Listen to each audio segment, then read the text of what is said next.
0h10 ce matin, les deux projets sont adoptés en première lecture. Les socialistes n'ont pas voté contre, ils n'ont pas non plus voté pour, ils ont choisi la troisième voie, c'est-à-dire l'abstention. Les textes votés sont le fruit de compromis, le résultat de concessions. Les socialistes, en fait, ont obtenu beaucoup de ce qu'ils réclamaient, notamment l'interdiction des clips politiques et un statut juridique des partis. La majorité s'est donc montrée conciliante, mais toujours pas assez aux yeux du PS.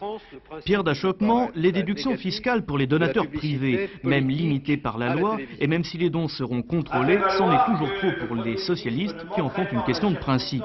Autre problème, la répartition des fonds publics entre les partis. La majorité a décidé qu'elle se ferait en fonction du nombre des parlementaires élus. Les socialistes, eux, exigent toujours comme critère le nombre des voix obtenues. On reste donc, pour l'instant, dans l'impasse. Le PS fait toujours monter les enchères, car il sait que le gouvernement souhaite un accord le plus large possible. Pierre Joxe se ménage même une porte de sortie. Si les dispositions que nous combattons sont supprimées, déclare-t-il, nous voterons les textes en seconde lecture. Voter pour, ce serait en fait conforter l'image d'un Chirac rassembleur.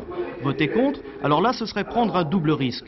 D'abord de désavouer le président Mitterrand, initiateur des projets, ensuite d'apparaître comme hostile à la moralisation politique. Alors, pour ou contre, réponse le 15 février prochain, lors de l'examen des textes en seconde lecture.